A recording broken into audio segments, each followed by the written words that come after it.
In this quick video, I'm going to show you how you can block somebody on Facebook. So for example, let's say this profile. So tap on this profile first. Hope you guys are on profile that you guys want to block. So simply tap on this three dot icon on right corner and you should see block option there. So simply tap on block, then simply block this, and this is how you should block the user or the Facebook friend or whoever it is. And you can see now it's messaging you guys you have blocked successfully, and you can also unblock this. You can close to unblock.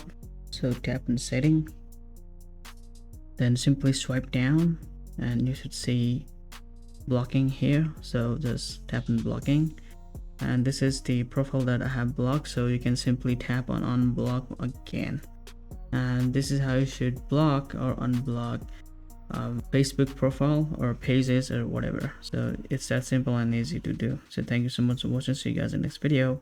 Peace out.